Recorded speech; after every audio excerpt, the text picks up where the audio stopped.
Hey folks, welcome back to the Catholic Coaching Podcast. I'm excited about this episode here. Yeah, this is cool. This is the first time we really broke down Scripture. Yes. Yeah. And it's a bit of a reflection that we invite you into. We're looking at the parable of the talents, and we're really diving into this good and faithful servant and the wicked lazy servant that's there. I keep saying that. Okay. Did you really just say it again like that? Maybe I did. Maybe I did it for effect. Okay. Who knows? But we're going to be diving into this. But the goal of this is to help you to adopt that mindset that is going to lead to maximizing resources. We're continuing on with our becoming an embodied Catholic leader. And one of those leadership principles that we're exploring here today is how do we become leaders that maximize or optimize the resources that God has entrusted to them. Yeah. Word of warning, though, we are not biblical scholars.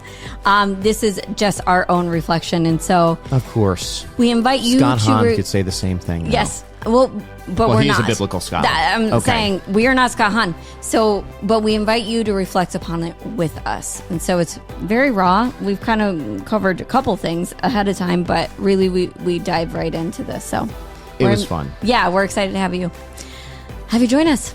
All right. See you in there.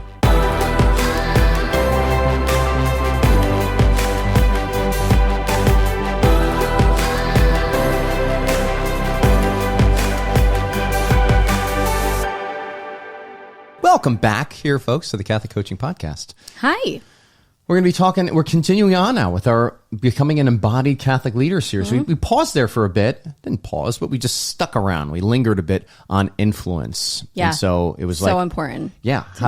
How to get out of that manipulation, right? That zone of manipulation, and then move into that zone of influence, but then how to stay in that zone of influence through that 3-step glow process, okay? So if you want to check out those other resources, previous episodes, you can check it out. But we're moving on to another leadership principle here today. And we're talking about optimizing resources. Every Catholic leader has to know how to do it. Yeah, yeah. And what are resources? Right? Resources can be, like, I think certainly of created goods, there's the time, there's money, there's just the created creation, right? The world itself is a resource, natural resources that are here that God has said, hey, man, you're a steward over these resources. But then there's also the human resources aspect of that. Yes. And if you have thoughts about human resources, just kind of set that aside. But when I say human resources, what I mean is your team. Yeah, like the team, the talents on your team, the strengths on the team, the things that people do naturally well, their unique design, their motivation profile, their ideal conditions.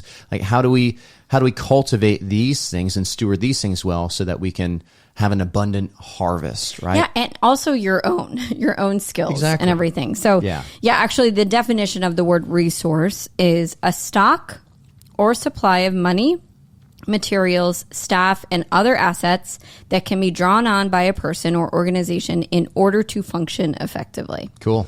Word nerd.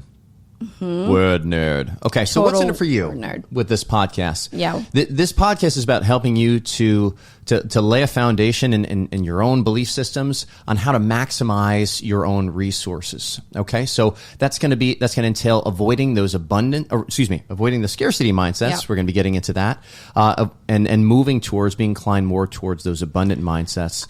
But we're really going to be laying a really strong foundation here with what the Lord gives us, the word that the Lord gives us on how to stay in that abundance mindset. Yeah, Aaron, you want to say something? Yes, real quick on that is I think it's interesting that a lot of our coaching that we do around scarcity has to do with these resources, has to do with time, money, effort, energy, our skills, our gifts, everything like that, our team.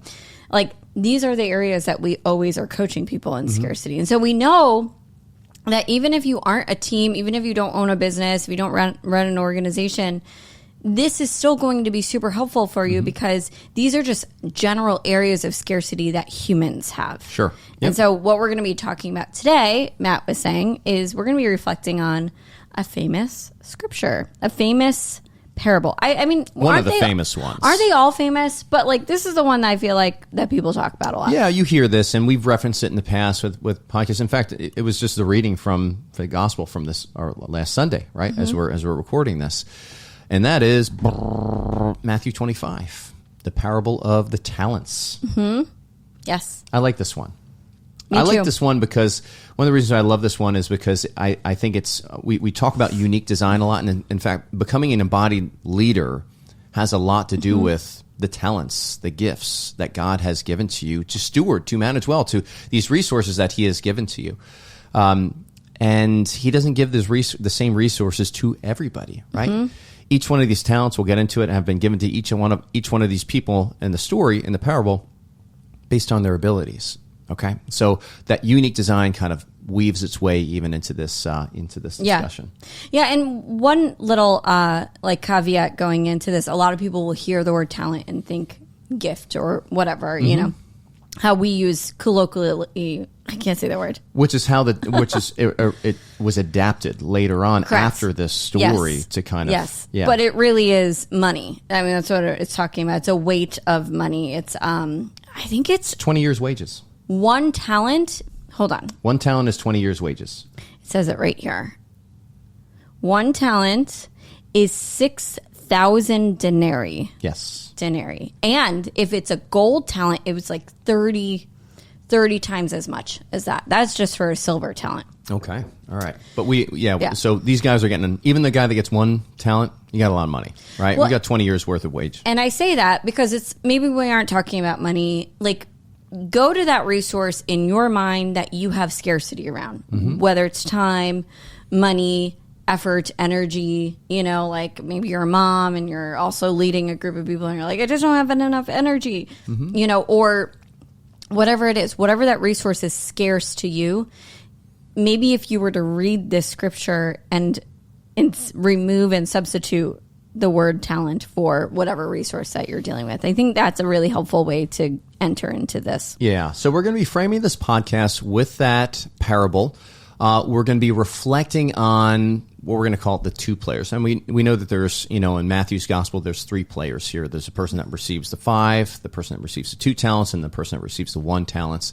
But we're really going to be looking in the context of good stewards, right? Which is what the 5 and the 2. Those 2 people were both called good, faithful stewards, right? And then there's the one that buried his talents. That's called the wicked lazy, right? So we're going to be looking at and reflecting on the good and faithful steward versus the wicked versus the wicked lazy servant.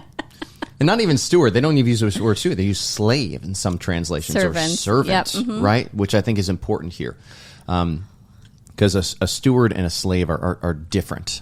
But we're going to use it as the backdrop, and this is going to be kind of a Lectio-style reflection. Yes. I enjoy this. So we're going to give you some things to ponder. Through that pondering, there's going to be opportunities to just kind of self-diagnose where maybe the wicked lazy servant is popping up in your life versus the good and faithful servant here. The wiki. That's what we're going to call him from now on. Wiki lazy. We just defined that part. Awesome. Oh my gosh. Okay. Did you want to say something else before I interrupted you like a cleric again? No. Okay. Nope. Good. All right. So we're going to be exploring the mindsets behind these. So what we're going to do is we're going to put you all to sleep, and we're going to read scripture right now. No, I'm going to do my best Gus Lloyd impersonation here as I read this. Who is Gus Lloyd? Never mind. I won't. Okay. It's from Catholic radio. He always reads the scripture, and he does it very animated in the mornings. Okay. So this is going to be our backdrop. We're going to offer some reflections. You're going to be able to do a little self-diagnosis, and we're excited here. Okay. So Matthew 25, starting at verse 14 and ending with 30. Okay. The parable of the talents. It will be as when a man who was going on a journey called to his servants and entrusted his possessions to them. To one he gave 5 talents, to another 2, and to a third 1, to each according to his ability. Then he went away. Immediately the one who received the 5 talents went and traded with them and made another 5. Likewise, the one who received 2 talents made another 2. But the man who received 1 went off and dug a hole in the ground and buried his master's money. After a long time, the master of those servants came back and settled accounts with them. The one who had received 5 talents came forward, bringing the additional 5. He said, Master, you gave me 5 talents. See, I have made 5 more. His master said to him, Well done, my good and faithful servant. Since you were faithful in small matters, I will give you great responsibilities. Come share your master's joy." Then the one who had received 2 talents also came forward and said, "Master, you gave me 2 talents. See, I have made 2 more." His master said to him, "Well done, my good and faithful servant. Since you were faithful in small matters, I will give you great responsibilities. Come share your master's joy." Then the one who received the 1 talent came forward and said, "Master, I knew you were a demanding person, harvesting where you did not plant and gathering where you did not scatter. So out of fear, I went off and buried your talent in the ground. Here it is back." His master said to him in reply, "You wicked, lazy servant. So you knew that I harvest where I did not plant and gather where I did not scatter.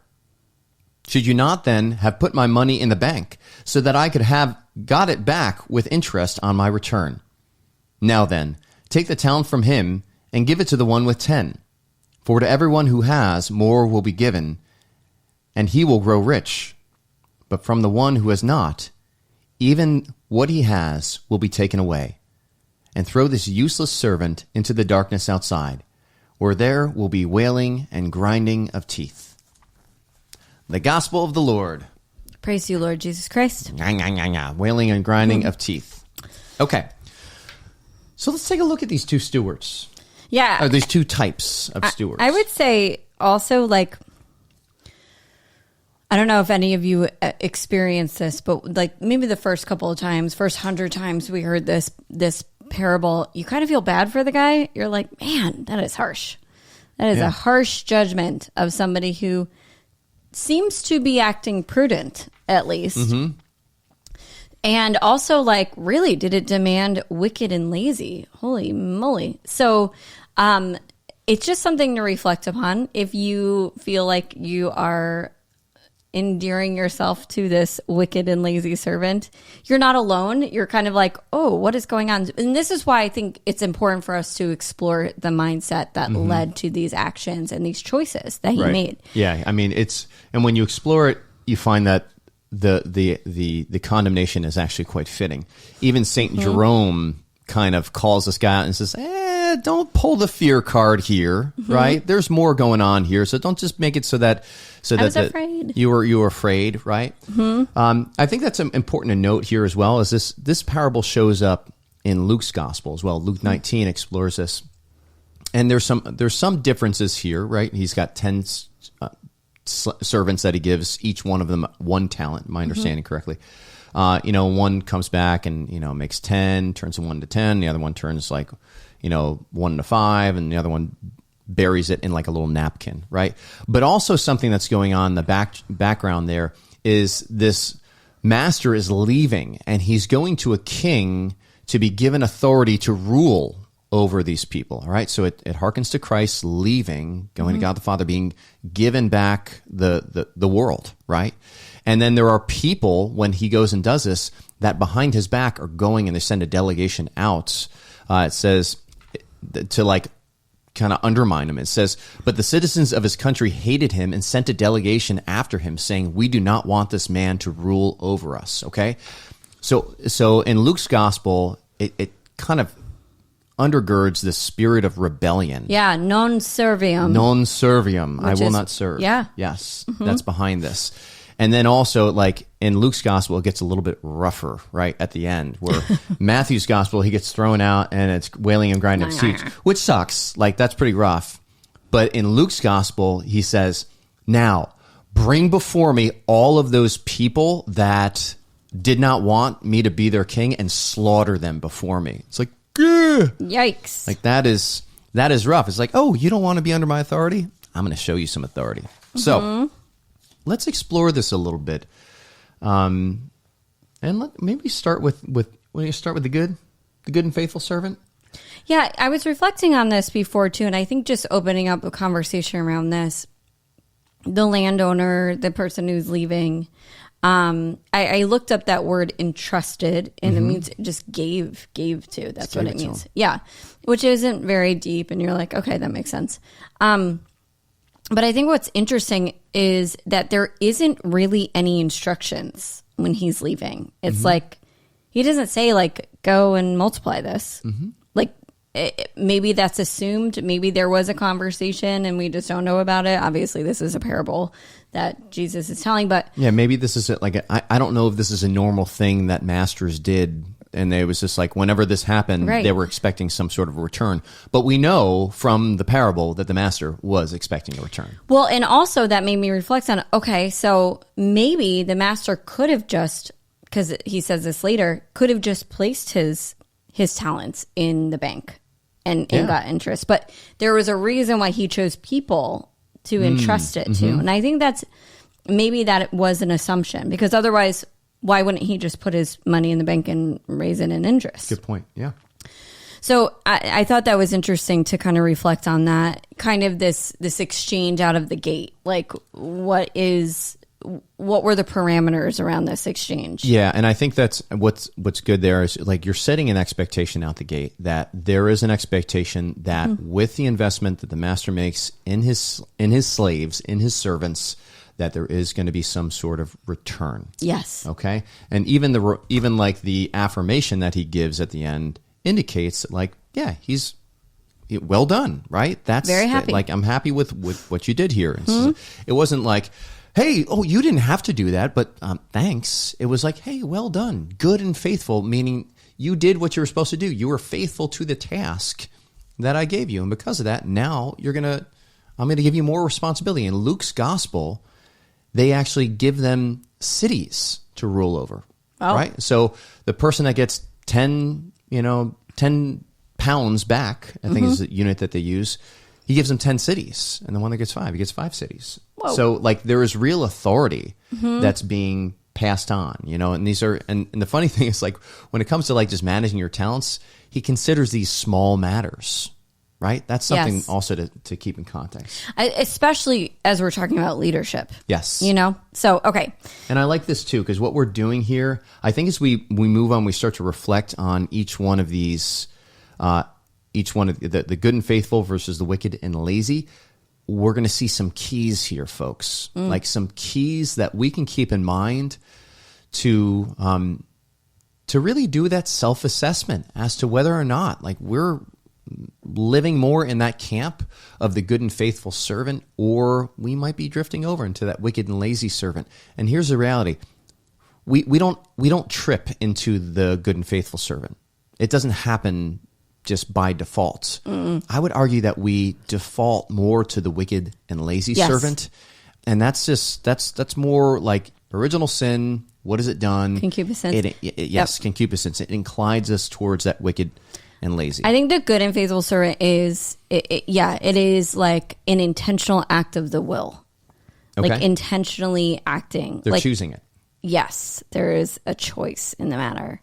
Okay. So one of the things that I first recognized when I was just reflecting on this, and I invite you guys also to ponder in here. If you're listening in, you're watching on YouTube, go ahead and just comment below here, just even on some of your own reflections. Some of the best stuff here, folks, is I love reading through some of these things where the Holy Spirit really works through you, and you can kind of be a contributor here as well, just by your comments that you leave. So if you're on YouTube right now, just please comment under this. We want to hear from you. One of the first things I recognized was that this good steward recognized that it was all God's. Like everything that he received, or his masters. It was all his, right? Yes. It was all his masters. I know that like God here is the master, right? But he recognized that it was all his masters, and he says, "You gave me this, and I gave 5 more." Right? And it's not like I now like somehow I own this, right? The 5 more is now mine. Yep. Right? It's something where I have made 5 more, right?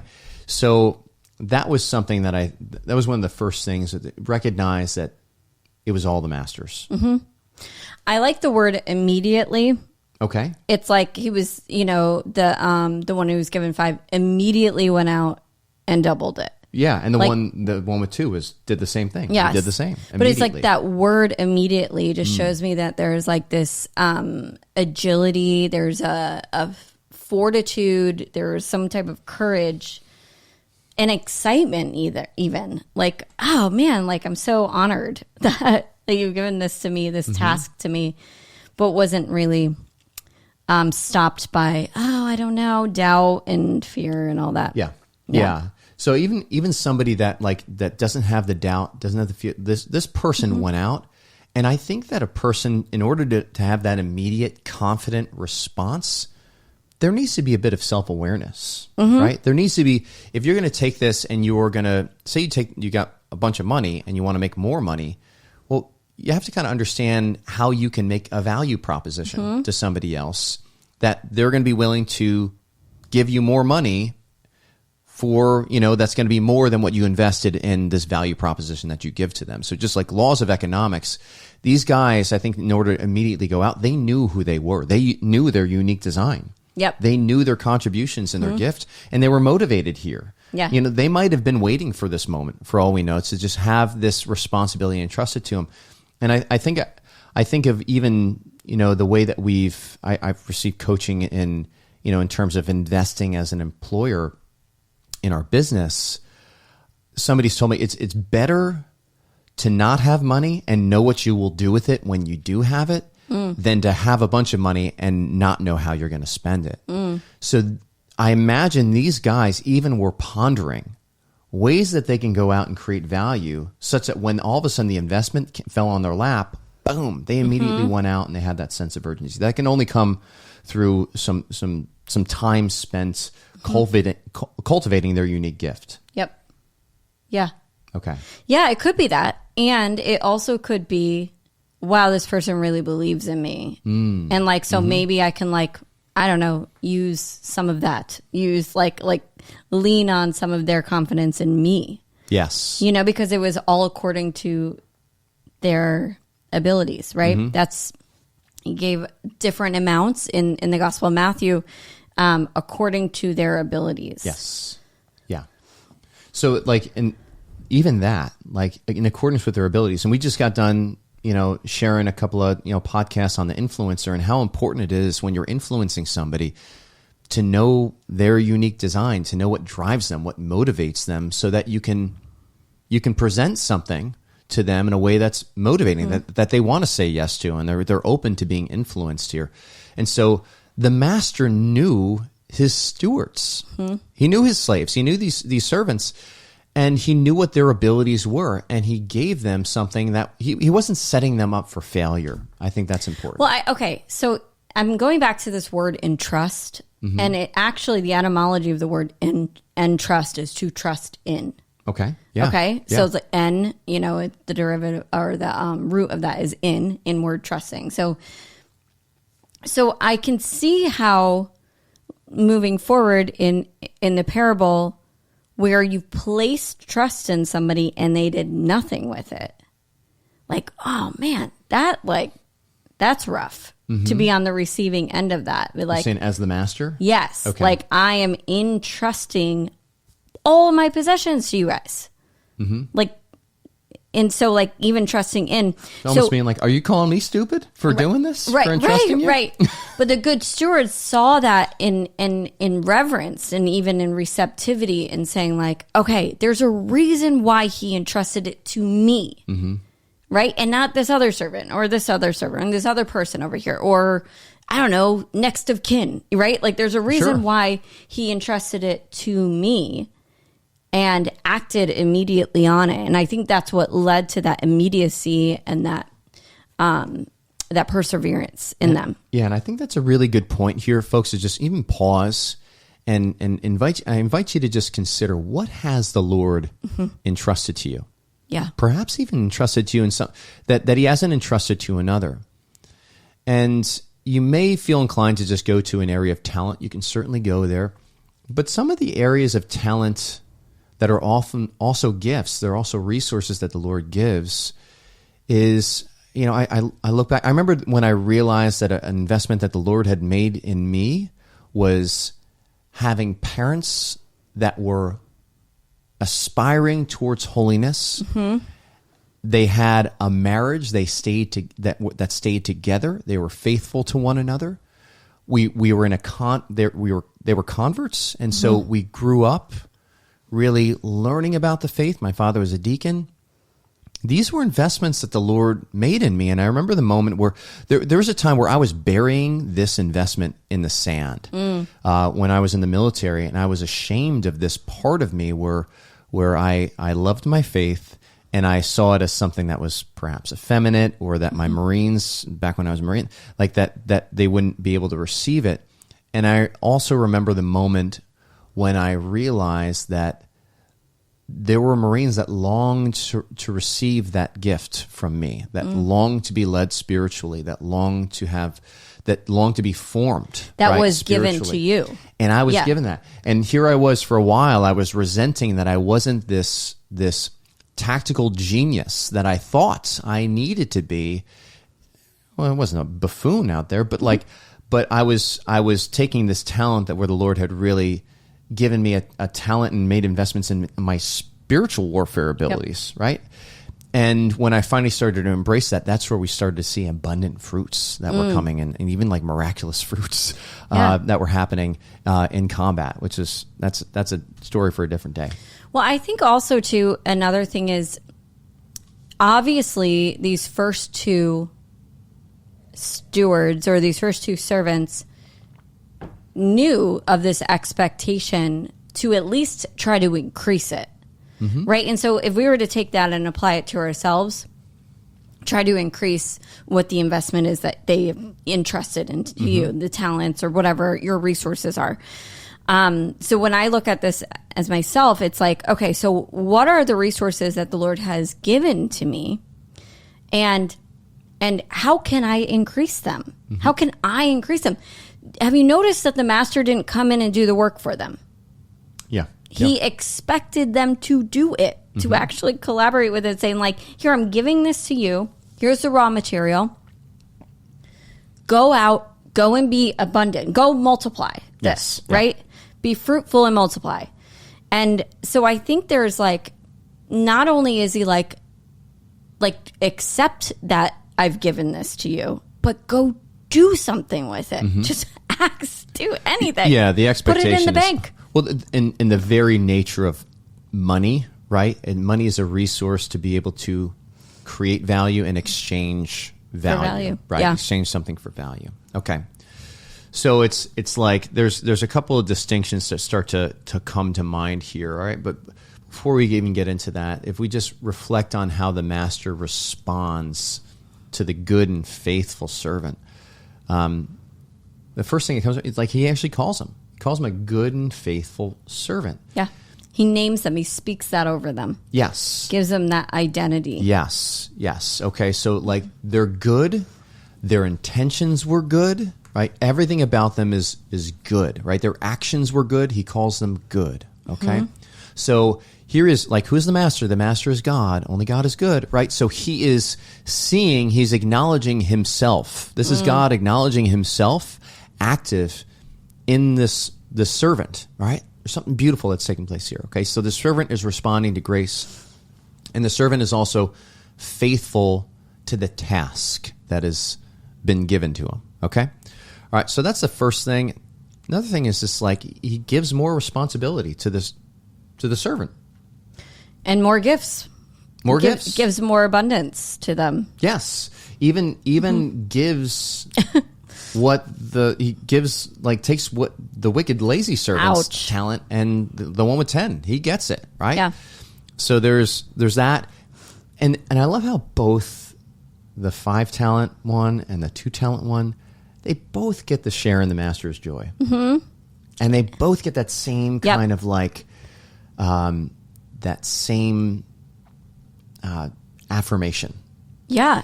It wasn't like, hey, why didn't you turn your tune to, this guy's 10. Got 10. Why you just got 4? Like, really? Like, you couldn't have tried a little bit harder.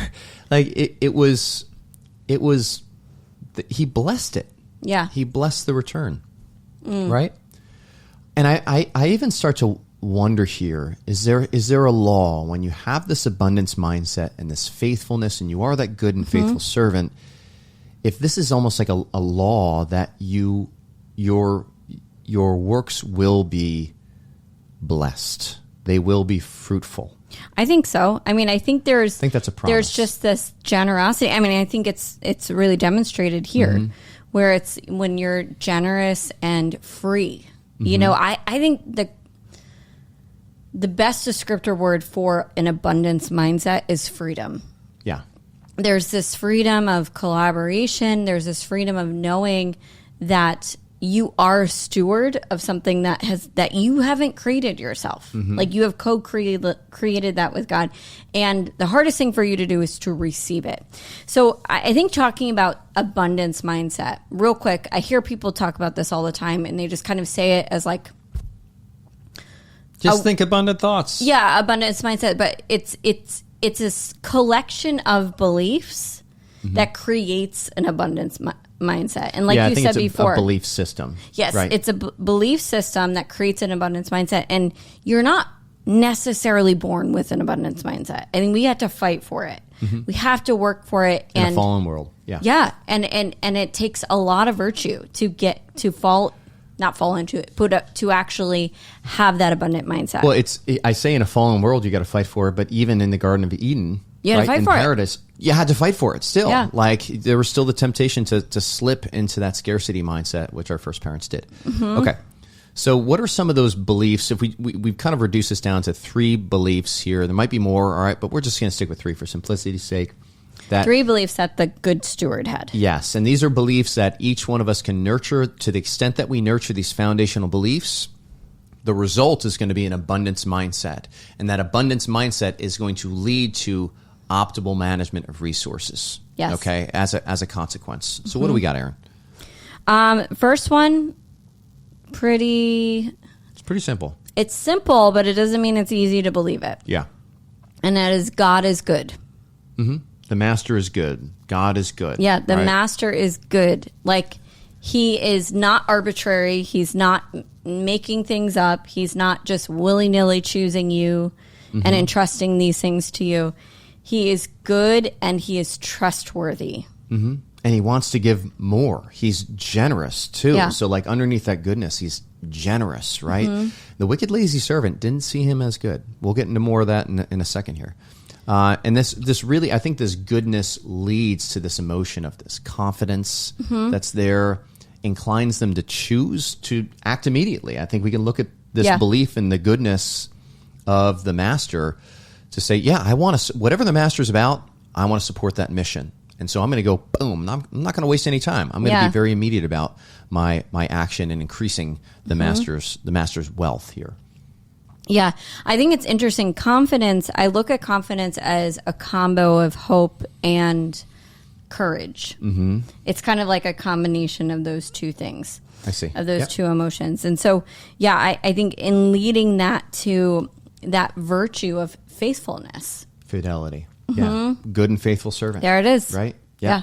And even that love, there's a love, there's an affection for the master that we see here. I mean, think about it, folks. When there's somebody that you love and they ask you to do something, you just do it, right? Because you love them, right? You don't wait. You don't hesitate. You don't count the cost. You just go for it at that point. Okay. Second belief here is that his purpose is to serve God. Or serve his master. Yeah, to serve. My purpose is to serve my master, right? I was created to serve my master. And when we step into our purpose, we step into that which is most fulfilling, right? We feel fulfilled when we operate in purpose. And so there was a submission to this. There wasn't a resistance to it, but a submission, putting himself under the mission of the master. And so it wasn't like this rebellious spirit that was there, but rather one that was obedient, right? And so even this mindset, I could see it just being very humble. It leads to this humble emotion, I guess you could say. But even like there's desire that's in that as well. A desire to serve. I think something that just occurred to me as we were reading this is like there's a contingency upon a relationship here. So your purpose isn't solo, isn't isolated. You're not alone. There is a connection, and you need another. You need God in order to be under his mission, right? Like there is a connection that happens with this. I would say that is a fruit of this is not in me versus him, the man at the higher ups or whatever. Like, it's like, no, this is my purpose to actually serve him. I'm like, he's not bothering me by imposing my purpose on me. Right. There's a purpose of like you're meant to work and you work. Another scripture that comes to mind is the parable of where, the owner of the vineyard goes out and he invites the day workers to come in. There's people that work all day and there's people that work just the last hour of the day. And what does he say to the guys that grumble when people that worked all day got the same wage as the person that just worked an hour? He says like, hey, like, I'm just being generous here. You got a problem? You're going to tell me what I can do with my own money? They didn't get it. They didn't understand that there was a joy and privilege of just being invited to labor in the vineyard, right? So being invited to labor in the vineyard is a gift and a privilege even of itself. And I think this is one of those mindsets that this good steward had. Yeah. I mean, it does lead to gratitude too. Okay. Yeah. And this one, everything I have comes from God or comes from the master. So like these talents that I have that I'm going and doubling immediately or working to trade to see what comes from it, right? These aren't mine. Yeah. Nor the fruits. Ultimately. Nor are the fruits, but I'm being obedient. Like, and this is what I'm doing. I'm going and I'm increasing this because you know what? He could have put that in the bank and got a really low interest rate, whatever, or at least there would have been some interest on it. But for some reason, he entrusted this to me and I'm just trusting that. And I think that is like so powerful. Well, you don't, if all you do is put it in the bank, you don't really get to share in the master's joy because you didn't really participate. You didn't co-collaborate. You didn't collaborate with the master. Like, that's the beautiful thing here, folks, is there's an invitation to collaborate and be in relationship with God. Like, this is something that's incredibly dignifying as a human being. The ability, think of it, even conceiving a child. That is a co-creative act that God has designed, that it doesn't happen without our collaboration with him. Our yes with that. Yeah. So there's something that's incredible here. And again, it evokes like the deep privilege that's there and that gratitude that leads to this desire to give everything back to the master. Everything that this person receives, just gives it back to the master. And what does the master do? He gives back more. Yes. Like, more. He doesn't go like, oh, just keep them. He goes, oh, you've been trusted, like you've been good in small things. Like, I'm going to give you more. Yeah. And like, could you imagine if like, what was it? 6,000 denarii was small things or at five of those. I don't know what the math is, but you're like, that's small. Like, you know what I mean? Could you imagine? But there's something so magnanimous in all that. I think I just want to speak to this. This final thought has been super helpful for me in my business. I don't want to speak for you, but in like, it's all God's anyway. And it's been so freeing to think that when it comes to making big decisions, financial decisions, and time and energy, like decisions, it's like, or effort decisions. It's definitely a lot easier for me to make money decisions with this thought, where it's just like, it's all his anyway. He's giving this to me for a reason. Yes. And to the extent that I don't go to him and collaborate and partner and pray through these things, I sweat it out, right? I just want to bury it. I just want to like say, I'm done. I want to bury everything that we've gotten and just kind of go into self-preservation mode.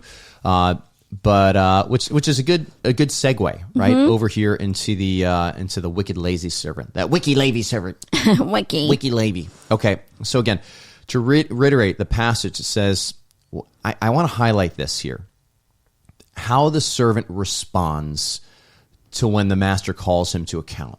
All right, in Matthew's gospel says, you take what you did not, or it says, this is Luke's gospel, you take what you did not deposit and you reap where you did not sow.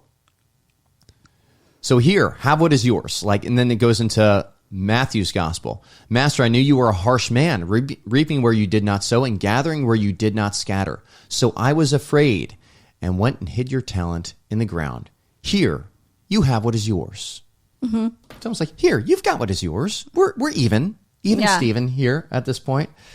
And it's like, just wait. Yeah. Just wait. I'm sure that master was like, I should have put it in the bank. Yeah. should have put it in the bank. Okay. But so he didn't put it in the bank. He entrusted. And what can we draw then from this wicked, lazy servant?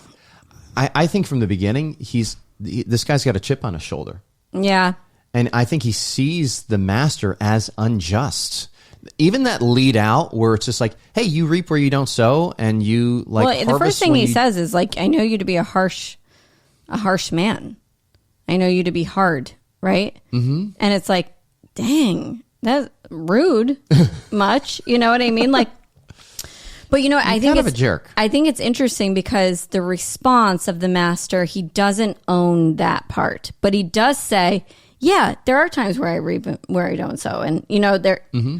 You're not wrong about that, which is why you probably should have put it in the bank for investment. Like I wasn't real right, but it's this whole idea where it's like, I know you to be harsh, and that first line is like,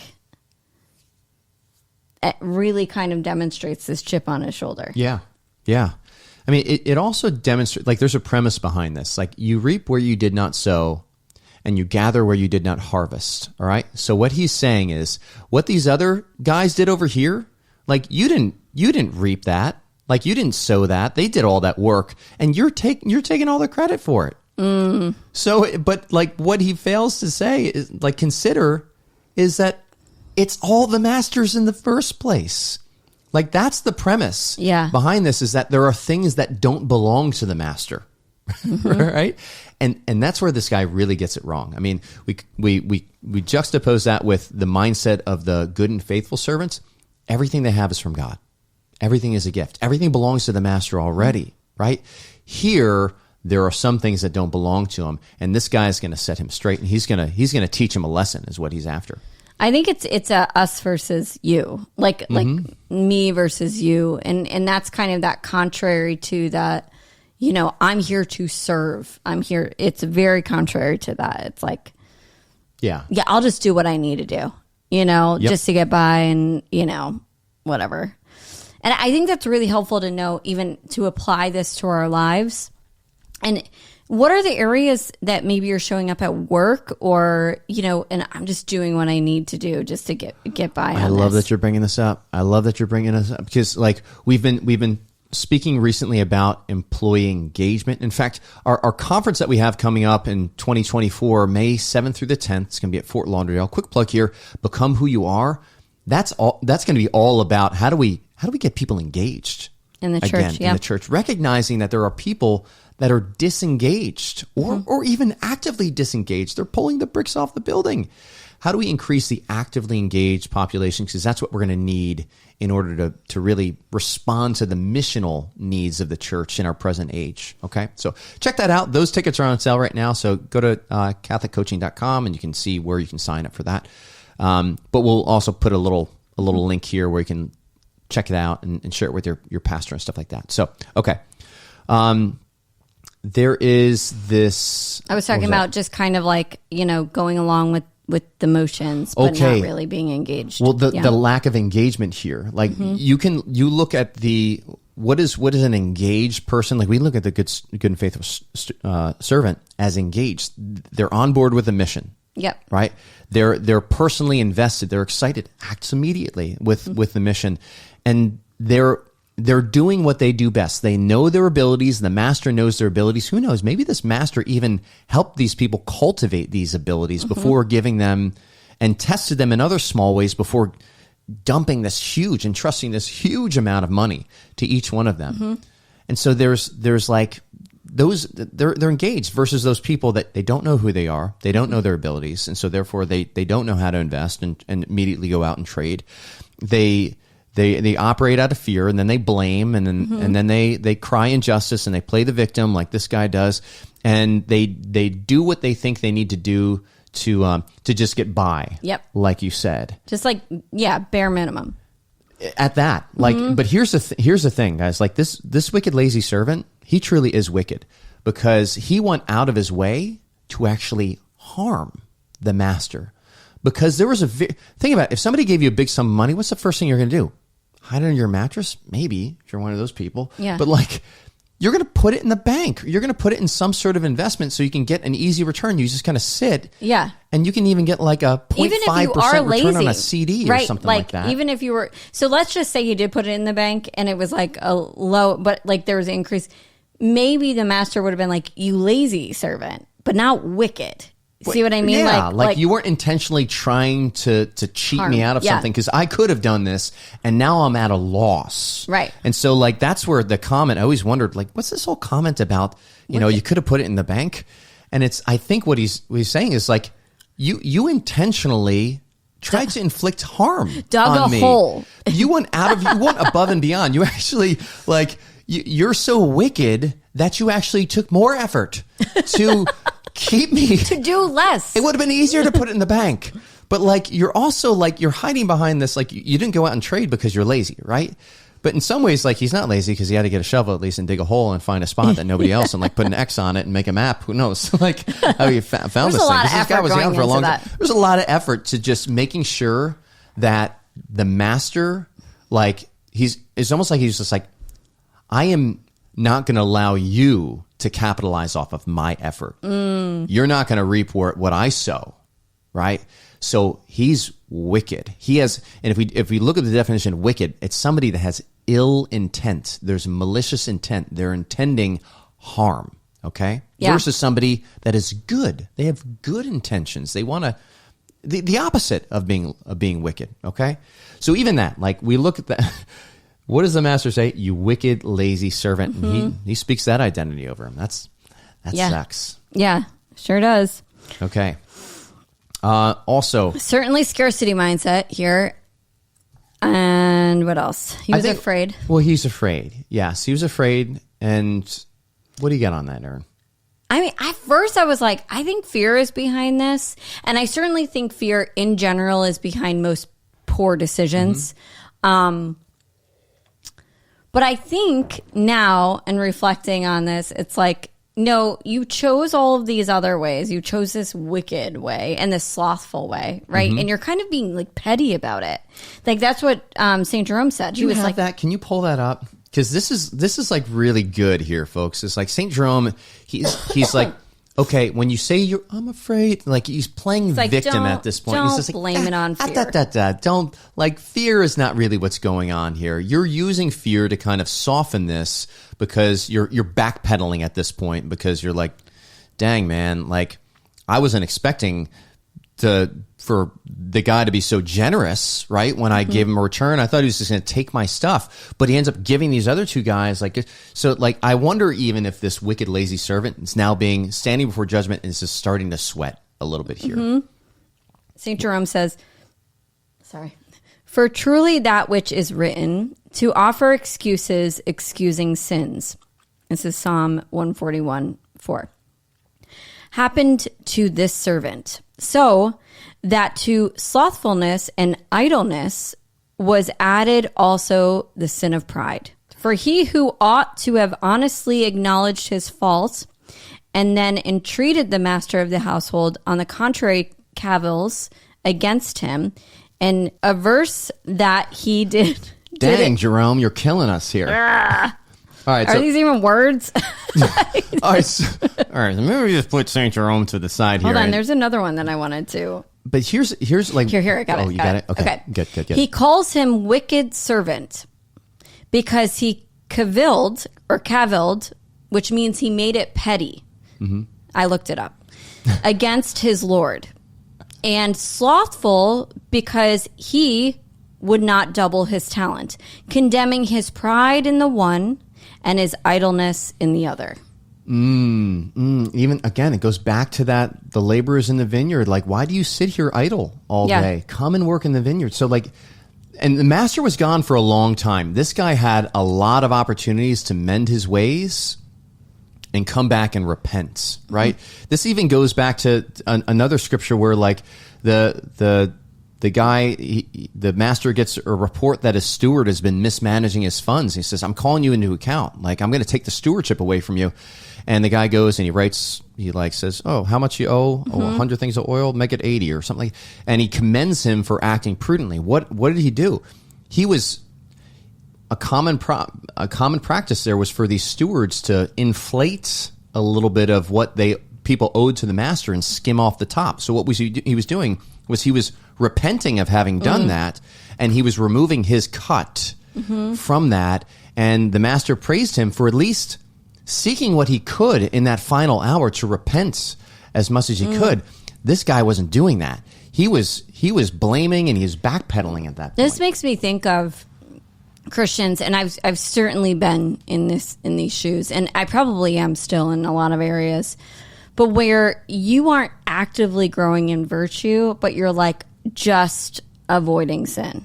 Yeah. You're just avoiding punishment, you know? But in the midst of that, you kind of are sinning because there's that idleness. There's that like, you're it's barren. There's barren fruits. Barren. Yeah, you're not creating anything. Yeah. You're not working with the Lord. You're just like, I'm doing bare minimum and avoiding punishment. Yeah. And it's like, well, that doesn't really work out, actually. Yeah. So in just trying to avoid punishment. Yes. Not enough here. Okay. So what can we draw from this and see what are some of those mindsets, right? Obviously, this guy, this wicked, lazy servant, has a scarcity mindset. What are some of the beliefs that are woven into this belief system? Well, I mean, I think it's opposite of all of the ones of the good servant. So it's like they're opposite and they're not original here, folks. Yes, like the master is not good. You know, God is not good. He can't be trusted. You know, he wants to trick you or something. Like, I mean, he wants to just exploit you. You go back to the garden too. Like, you go back to that first dialogue with the enemy, even the enemy talking back and forth. Did God like, really say that? Are you sure? You know, really just, placing a judgment and some hesitation around God's goodness. Some like suspicion around God's goodness. Yes. I think that's a great word to describe this servant. Suspicious. Yes, suspicious. Like there was doubting in the goodness, okay? And so think of this even from an engagement standpoint, to the extent of, even if we're working at a company here, folks, or we're working for a parish, to the extent that we doubt the goodness of who's in charge, we kind of hesitate to show up and really give our best. Yeah, right? amen. We show up to the mission. And we certainly see this, like this burying seemed like a prudent thing to do if this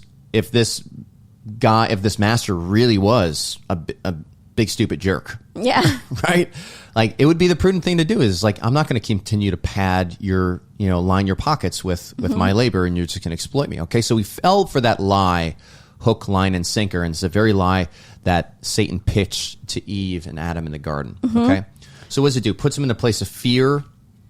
And you highlighted this, Aaron, like he goes into almost like a self-protection mode. Yeah. Yeah. Well, I mean, when we're in fear, we protect. We protect ourselves or we protect what we've been given. So there's like this hoarding mentality, this kind of like, I got to go bury it, But there's a self-protection too. And that always comes from suspicion and fear. Yeah. I'm picturing this wicked, lazy servant literally fig leafing in front of the master, like covering his genitals as he is like, because that's what we do when like we feel fear, like it's one of the body language. We just do that, and it's the same thing that Adam and Eve did in the garden. What are the first thing they do? They cover themselves. They cover their genitals specifically. And again, this is what is he being accused of? Not being fruitful. Yeah. Okay. So he's denying his own fecundity. Right? That he contracepted through his entire life, denied his own fecundity, even though the master had given him potency here, folks, gave him a whole lifetime's worth of wages for him to work with. There's a lot of room for error to screw it up and still have a lot of chips to gamble on that table. Yeah, the scripture that comes to mind is the man who consults himself and hides all of his stuff in the barn. Yeah. You know what I mean? Like that is kind of... You fool. Yes. Yeah, which kind of goes into the next belief, which is this master is withholding something. And so therefore I'm going to withhold something. Yeah. Right? Like this, once again, it's a self-protection, it's fear, but it's also, again, that suspicion. Like, and once again, it goes back to the garden. Like, guys, the enemy is not creative. He uses the same lies over and over and over and over again. But it goes back to that garden. It's like, are you sure he said that? Like, are you sure he's not withholding this fact that you will become a god, you know what I mean? Like that somehow this master is withholding. Yeah, it was the same kind of mindset that the older son has in the parable of the prodigal son, right? Where he's just like, you didn't even give me a goat, and the father's just like, hey, all I have is your, like, everything I have is yours. You've been with me this whole time. Do you not know this? Yeah. Right? So again, there's this that God is withholding, and what do we do when we think somebody's withholding? We cloister ourselves. Yeah. But also we resent them. And we resent them, certainly, but we go into like this, I've got to protect what I got, right? Because if God is withholding something from me, then the little thing that I got is not going to last. So I'm just going to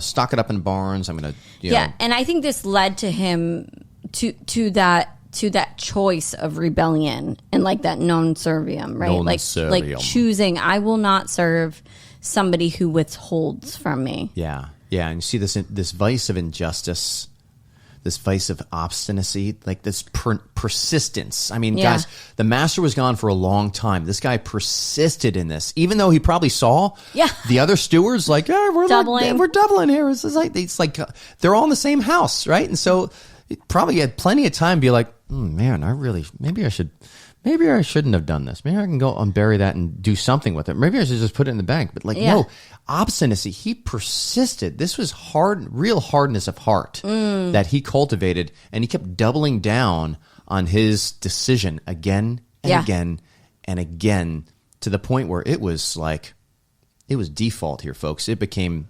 enfleshed. All right. Finally, that third belief I hear in this is just, hey, I can provide for myself. I don't need the master. I can provide for myself. And I see that where in Matthew's gospel, where he's just like, here, you have what is yours. You have what is yours. I'm good. And he just kind of like, I picture him even just kind of being like, here, it's wadded up in some dirty napkin. It's like, here, have what is yours. We're square, right? I don't need anything. It's good. Yeah, it's like a apathy, or like a disinterested in, like that. That's kind of like, I'm like, the more and more we're describing this guy, I'm like, I really don't like him. I think I would call him a wicked and lazy servant. Right? Oh yeah, for sure. But just the pride that's in that. The pride of just like, I know better. I got it. I'm good. That's just. I think that word, I think I'm saying it wrong or right. Cavil. That Jerome uses. It's like kind of like this. Jerome, you guys are buddies? Yeah, St. Jerome. Me and Jerome. Me and Jay. Oh, Jay. But almost like this pandering, like this kind of like, here you go, like little tap on the head, like we're this right? Condescend, like we're good. Why can't I say any of these words? But it is coming from this place of pride, and the reason why he talked about that is like, it's like, oh, it's so petty that you thought I was going to like you were going to exploit me in my efforts in this, like there. Here is your half, it's just like so condescending. Why can't I can't stop condescending? I think in the movie Superbad, where like McLovin is getting ID'd by the cops, and they're like, okay, we just need to see your ID, and he's just like, yeah, it's okay, like, but you don't really need to see my ID and everything. He's got a fake ID, and they're just like, but we're the police. Yeah. Like here, it's like, no, actually, I'm the master. Yes. Lest you forgot, I need to see, like, show me what you did. And it's just like, here's what you got. And okay. So yeah. P.S. I cannot believe you just quoted Superbad on this podcast. This is one of my talents. My many talents, folks, is I have a brain that makes obscure movie connections, even ones that are you haven't seen in 20 years. Archives. Yes. I tried watching it, and it's just like, you know what? I can't stomach. Why would you? It was awful. It isn't. We digress. It is an awful movie. Okay, awful. But I enjoyed it at a different season of my life. Yes. Okay. Yes. So there is Superbad. That's McLovin. All right. So I'm glad we were able to weave in McLovin to a gospel reflection. Yes. Yes. Okay. So just kind of like wrapping this up here as we're at the top of our hour. We started off saying this episode is about how do you maximize your resources, and we looked at this parable as a backdrop to say, what are the mindsets, what are the belief systems that somebody needs to really cultivate in order to remain in an abundance mindset? So it's not just thinking happy thoughts of there's so much, but also law of attraction crap, and but also what mindsets to avoid. Exactly. Yes. Like I would say, start there because you know I'm reading through these and I'm like, oh yeah, oh I totally have that thought, and it comes up in the most and ridiculous times. And Aaron, I think you brought it up, and we haven't hit it, but like if you look at the emotion behind every single one of those mindsets of the wicked, lazy servant, what do we got? Fear. Where's fear showing up? Yes. Therein, you got a wicked, lazy servant that's lurking in the background, potentially. Okay. So get curious where the fear is showing up. And we're going to be talking about more about fear and how fear kind of can mix up or can get in the way of making really good decisions. Yes. It masks itself as prudent. Yes. It looks like prudence, but it's really fear. And so how to uncover those areas of fear so that we can make better decisions, because ultimately none of this, us talking about resources or anything like that, none of this is relevant unless if we actually learn the skill of making better decisions. Because how we decide will be like how I'm going to decide to use my time, how I'm going to decide to spend my money. Yeah, and we how want am I going that, to decide? Yeah, and we want that overflowing from an abundance mindset. Yes. So that's the thing here, folks. Is like we need to, if we're going to be leaders that manage or optimize our resources well. Yep. That only happens from an abundance mindset. If you've got the scarcity mindset, which means you're in some ways you've got some of those sneaky beliefs that are somewhere floating around inside your brain, some fear. And it's provoking fear. To the extent that fear is there, it is going to draw you into the wicked, lazy servant at that point. That is not an abundance mindset. Okay. I want to speak to this too, because we said this in the beginning where it was like, yeah, you blamed it on fear. You know what I mean? Like I think it was St. Jerome who said this too. Is like, yeah, he blamed it on fear, but this was really at the root of it. Yeah. And here's some of the distinctions. The things that are at the root of this means these are choices of the will. He chose, like you were explaining, he chose to be suspicious of the master. He chose to go and bury it. And then every day he chose to not unbury it and go and actually start. Chose again to keep it buried. And so he continually chose this. And that is what the church fathers are talking about in this reflection of being like, no, this came from a choice. And then there was that emotion of fear that might have been behind this choice or not, but and it was exacerbated by you continuing to make this choice. Yeah, you created this emotion of fear, all right? Yes, you created them with the mindsets that you chose with your free will. That and the things that you did. Like the things that you did, that you chose to do. And so often, and the reason why I want to bring this up, is people will continually go back, but I was afraid. And I'm like, I don't care. Yeah, neither does God here. According to this, doesn't matter. It's like clearly the master doesn't care either. It's like, please stop being a victim to your fear. Please, if I can leave with anything, that's it. Yeah, and you might be thinking here that okay, well, it's fear of failure that's there. It's like, okay, well, you take that risk, and I can tell you, even from as a business owner, the Lord doesn't continue to invest more into Metanoia Catholic in terms of our resources. Praise God, as long as this work is pleasing to you, we want sustain it, Lord. But we've made we've had invitations to make continual investments that have gotten bigger and bigger and bigger.